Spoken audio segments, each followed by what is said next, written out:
And greetings and welcome back. You're tuned to Open Line Friday, and the most listened to radio talk show in America, hosted by me, Rush Limbaugh, a household name in all four corners of the world.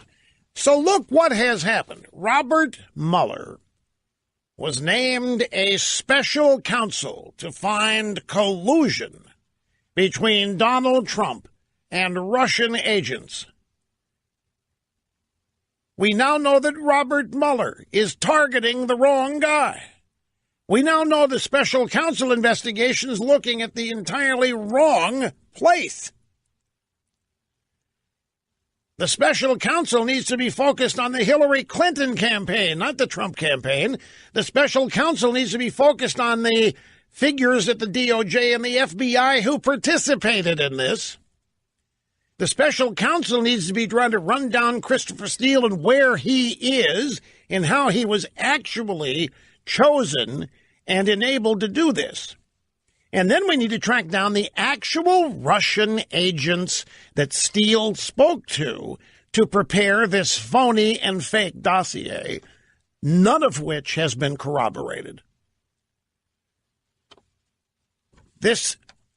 I didn't think this was going to be possible. You know how people were worried that there'd been so much hype about this that it might end up being a dud? That there'd been so much hype that we couldn't possibly meet the expectation. Folks, it is worse. It is worse than what I thought it was going to be. If anything, the contents of this memo were underplayed.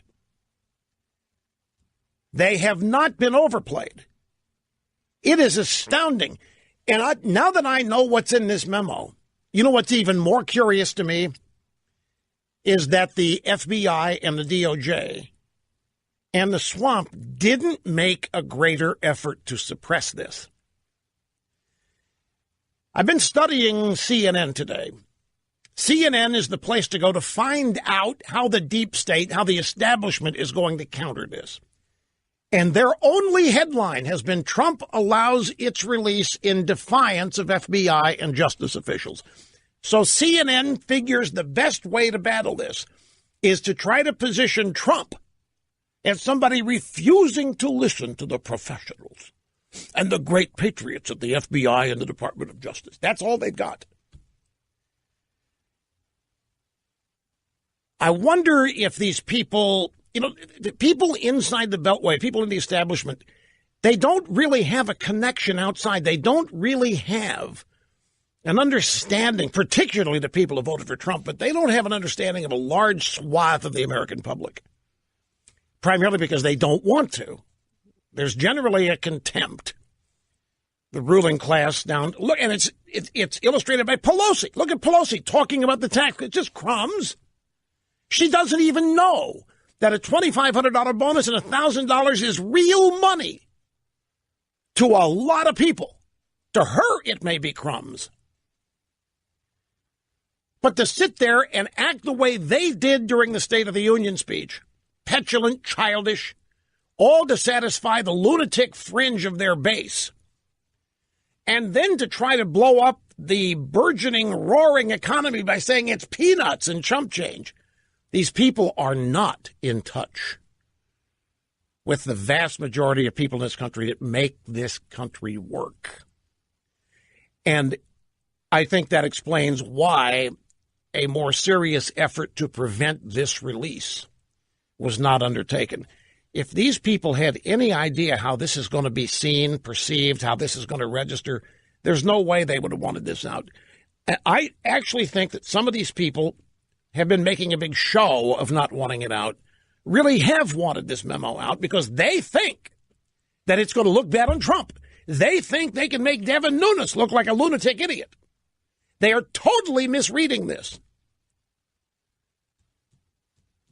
And it happens to people who are in high positions of power who believe that they're untouchable, who then hold in contempt people who they think are beneath them in the food chain, so to speak. So just to review, this is more damning than I expected it to be. And I thought that since we've discussed it so much and pretty much informed you everything in it, I didn't think I could be surprised, but I have been. The Steele dossier formed the essential part of the initial FISA warrant application and 3 subsequent renewals. All of these were warrants to spy on Carter Page, not Donald Trump.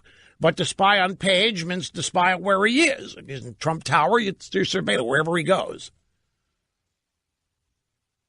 Again, the dossier is the basis of everything, and none of it's been corroborated. None of it's real. It's bought and paid for opposition research by Hillary Clinton and her campaign. It's no difference in that garbage stuff that was put about Mitt Romney not caring about animals because he put the family dog on the top of the station wagon during family vacations.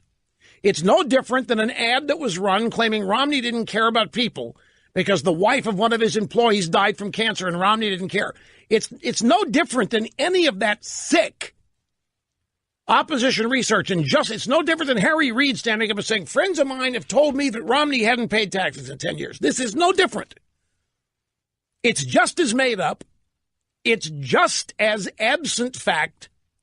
It's nothing but pure liberal Democrat opposition research politics that was dressed up in its presentation and in its creation as legitimate intelligence. I cannot emphasize enough that nothing in this dossier has been corroborated or confirmed, and it's not me saying so, it's James Comey. Andrew McCabe, deputy director of the FBI, recently retired, confirmed that no FISA warrant would have been sought without the dossier, meaning they didn't have anything else. They didn't load the application up with a bunch of Trump morality stuff. They didn't have anything. They had nothing on collusion with Russia. They had nothing. Zilch, zero, nada, without the lying, stinking, made up Trump dossier. Which begs another question. What'd the judge know? Well, it turns out the judge was not told. The FISA court was not told of the political origins of the dossier. The FISA court was presented the dossier as though it was legitimate, real intelligence that was compiled by hardworking American patriots, try to protect America from the efforts of the Russians to screw with us. Brilliant patriotic agents produced this, Judge. No. The court was not told of the political origins of the dossier,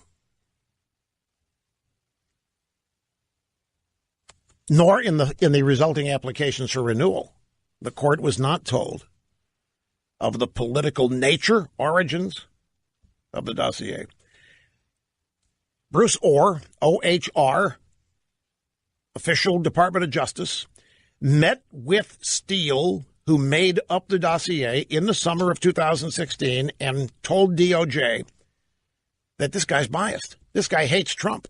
Steele told Orr that he was desperate that Donald Trump not get elected. Hillary found somebody to write this thing. Fusion GPS found somebody to write this thing that did not want Trump elected. The FISA court was not told, and the DOJ was. Bruce Orr relayed to the Department of Justice, that would mean Comey, at the time this is all happening, and Loretta Lynch, and anybody else in the Obama administration, which is knee-deep in all this, and maybe hip-deep in it now. Bruce Orr told the DOJ, which means Clapper, Brennan, Loretta Lynch, Comey, maybe Obama, that this guy's bias was obvious and real. He was desperate that Trump not get elected, was passionate about Trump not becoming president. The DOJ, upon hearing that, said, okay, that's even better. The pure, raw, partisan, political nature of this entire sordid affair has now been confirmed it is undeniable. It was not hard-fought and hard-won intelligence. It was not the result of boots on the ground and leather on the streets digging up the truth. It was made up by a guy who was passionate that Trump not become president. It was paid for by Hillary Clinton. And without this fake, phony, fraudulent document, there would have been nothing else to present to the FISA court to get a warrant to spy on Trump, his campaign, and his transition. And that's pretty much it. There's going to be more. I mean, there are little add-ons here, but names are named. They're not redacted.